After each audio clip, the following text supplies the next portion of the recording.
नमस्कार, मैं डॉक्टर कपिल कुमार कुशवाहा आप सभी का हमारे YouTube channel Hindi for us में स्वागत करता हूँ। आज हम बात करने वाले हैं input characteristic of common base BJT characteristic के। ठीक है, तो हमें पता है कॉमन बेस में बीजेटी कैरेक्टरिस्टिक में हमें जब इनपुट कैरेक्टरिस्टिक फाइंड करनी होगी तो हमें पता है इनपुट कैरेक्टरिस्टिक किसके बीच प्लॉट की जाती है, इनपुट करंट और इनपुट वोल्टेज के बीच। मीन्स इसमें जो कैरेक्टरिस्टिक हमें प्लॉट करनी है या जो ग्राफ प्लॉट करना होगा वो किसके बीच होगा, वो होगा IE वर्सेस VBE के। जबकि व्हेन योर आउटपुट वोल्टेज क्या है, VCB is equal to constant. VCB क्या होगा, कॉन्स्टेंट होगा। तो ऐसे सिचुएशन में हमारा जो ग्राफ प्लॉट होगा या जो कैरेक्टरिस्टिक होगी उससे हम क्या कहते हैं, इनपुट कैरेक्टरिस्टिक। इस सर्किट को हमने प्रीवियस क्लास में इस सर्किट को कैसे ड्रॉ करना है और कैसे इसकी कंस्ट्रक्शन है वो सारी चीज़ें हम देख चुके हैं। आज हम बात करेंगे इनपुट कैरेक्टरिस्टिक की। तो इनपुट कैरेक्टरिस्टिक को प्लॉट करने के लिए सबसे पहले हमें क्या करना होगा, हम आउटपुट वोल्टेज को कांस्टेंट करते हैं। आउटपुट वोल्टेज को P2 के थ्रू हम क्या कर देंगे, कांस्टेंट कर देंगे और फिर P1 को सुटेबल स्टेप्स में इंक्रीज करेंगे। जैसे जैसे हम P1 को मूव करते हैं इसके मूवमेंट के क्रॉस VBE की वैल्यू सुटेबल स्टेप में क्या होने लगती है, बढ़ने लगती है। इस वैल्यू के अक्रॉस हम किसे मेज़र करते हैं, हम मेज़र करते हैं हमारे करंट को। दैट करंट इज IE, यानी IE करंट को हम क्या करेंगे, मेजर करेंगे। आई होप आप सभी को ये चीज़ें क्लियर होगी।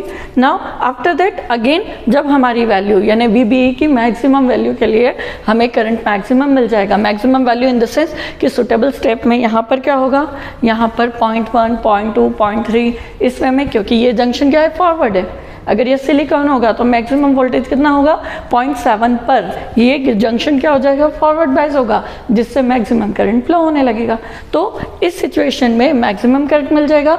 आफ्टर दैट इसके बाद फिर से हम क्या करेंगे, फिर हम इस P1 को फिर से 0 कर देंगे और P2 की वैल्यू 1 से इंक्रीज करके लाइक 5 और 10 ये वैल्यू सेट करेंगे। लाइक हमने 5 कर दी वैल्यू, उसके बाद फिर से सेम प्रोसेस ऑफ फॉलो की कि P1 के थ्रू VBE की वैल्यू सुटेबल स्टेप में बढ़ाई और IE को मेजर किया।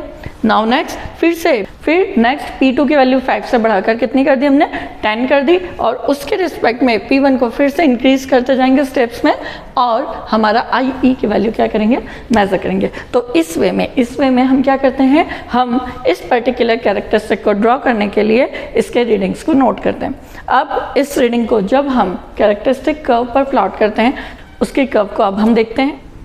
जब इस कैरेक्टरिस्टिक को प्लॉट किया जाता है तो हमें पता है हमें ये प्लॉटिंग किसके बीच करनी है, हमें इनपुट वोल्टेज के रिस्पेक्ट में इनपुट करंट को मेजर किया है तो जिसके रिस्पेक्ट में या जिसे हम वैरी करते हैं वो कहाँ पर होगा, हमेशा वो होगा एक्स एक्सिस पर। तो यहाँ पर एक्स एक्सिस पर क्या हो जाएगा, दैट इज VBE और इस VBE के रिस्पेक्ट में जो चेंज हो रहा है वो हमेशा क्या होगा, वो होगा y एक्सिस पर, दैट इज IE। या IE जो है ये किस में होगा, इन मिली एम्पियर। क्लियर है। नाउ अब it is in volt. Now जब हम इस कैरेक्टरिस्टिक को प्लॉट करते हैं तो जैसे जैसे हम क्या करते हैं, वोल्टेज बढ़ाते हैं, एक पॉइंट ऐसा आता है जिसके बाद कंडक्शन स्टार्ट होता है और आफ्टर दैट हमें एक सर्टेन सिचुएशन में करंट की वैल्यू क्या मिलती है, मैक्सिमम मिलती है। नाउ आफ्टर दैट मान लीजिए ये हमारा जो वो ग्राफ था ये किसके लिए था, जब VCB इज इक्वल टू कितना था, 1 volt.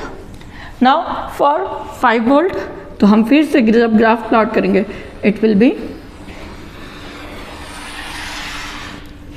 VCB is equal to 5 volt and फिर से अब क्या हमने किसके लिए प्लॉट किया, फॉर 10 वोल्ट। तो it is VCB is equal to 10 volt. Clear है। तो हमें कुछ इस तरह का ग्राफ मिलता है। इस ग्राफ को हम कितने पार्ट में, 2 पार्ट में डिवाइड कर सकते हैं। Just like it is origin O, it is A, now it is 0.7 volt. ठीक है, 0.6 एंड समथिंग 0.5। सो मान लीजिए हमारा जो ट्रांजिस्टर है वो क्या है, सिलिकॉन से इम्प्लीमेंटेड है, तो 8.5 इसमें से क्या होता है, करंट फ्लो स्टार्ट होता है।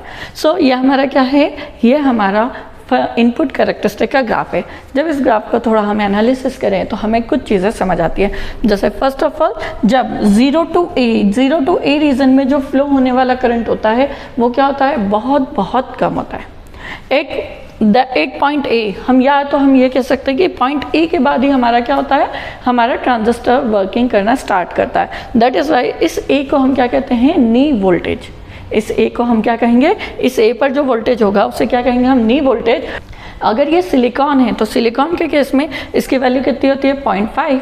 और अगर ये जर्मेनियम है, यानी हमारा जो ट्रांजिस्टर है वो जर्मेनियम से इम्प्लीमेंटेड है, तो ऐसे सिचुएशन में इस नी वोल्टेज की वैल्यू हो जाएगी 0.1 वोल्ट। आफ्टर दैट जैसे ही हम वोल्टेज बढ़ाते हैं, इसके बाद हम जैसे ही वोल्टेज बढ़ाते हैं तो हमारा करंट जो है वो इंक्रीज़ होने लगता है, सडनली इंक्रीज़ होता है, और 8.7 करंट की वैल्यू क्या हो जाती है, बहुत ज़्यादा हो जाती है।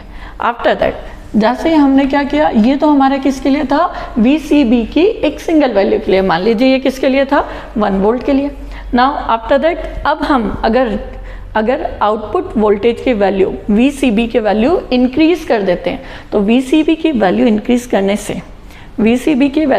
करने से हमारा जो ग्राफ है, ये जो ग्राफ हमने ड्रॉ किया वो टूवर्ड द वाई एक्सिस की साइड मूव होने लगता है, शिफ्ट होने लगता है। जैसे जैसे हम आउटपुट वोल्टेज की वैल्यू इंक्रीज करेंगे, हमारा ग्राफ वाई एक्सिस की साइड शिफ्ट होगा। जस्ट लाइक हियर, VCB आपको क्या मिला, लेट मिला हाई। जैसे ही VCB की वैल्यू 5 वोल्ट की 1 के कंपैरिजन में वो पहले ही क्या हो गया, मैक्सिमम हो गया। नाउ VCB की वैल्यू जैसे ही 10 वोल्ट की, वो प्रीवियस के कंपैरिजन में पहले ही हाई हो गया। इट मीन्स कि कम वोल्टेज पर ही उसकी वैल्यू क्या हो गई, करंट का फ्लो मैक्सिमम हो गया।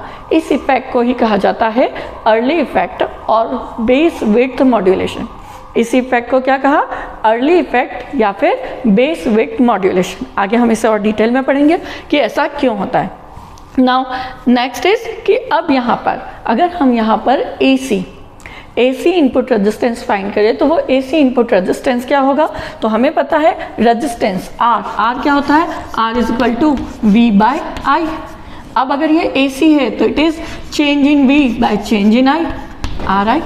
क्लियर है, इनपुट रेजिस्टेंस। अब V कौन सा voltage, because of it is input, ये इनपुट पर है, तो smallest change in input voltage VBE के रिस्पेक्ट में करंट में होने वाला smallest change that is IE, यानी VBE में होने वाले स्मॉलेस्ट परिवर्तन के करस्पॉन्डिंग इनपुट करंट में होने वाले परिवर्तन के रेशो को, अनुपात को ही हम क्या कहते हैं, इनपुट रेजिस्टेंस। आई होप आप सभी को ये ग्राफ और इनपुट रेजिस्टेंस क्लियर होगा। इस ग्राफ को देखकर हमें ये समझ आ रहा है कि हमारा जो ग्राफ का अपर पोर्शन है वो क्या है, वो लीनियर रीजन है, जबकि जो लोअर पोर्शन है वो क्या है, वो नॉन लीनियर कर्व शो कर रहा है, नॉन लीनियर और we can say that curve show कर रहा है। तो ये जो इनपुट रेजिस्टेंस है ये क्या इसके लीनियर और नॉन लीनियर रीजन पर डिपेंड करता है। जनरली लीनियर रीजन में इस इनपुट रेजिस्टेंस की जो वैल्यू है वो 50 ओम तक हो सकती है, 50 ओम तक हो सकती है। सो आई होप आप सभी को कॉमन बेस की इनपुट कैरेक्टरिस्टिक क्लियर होगी। तो आज की क्लास में इतना ही, थैंक यू।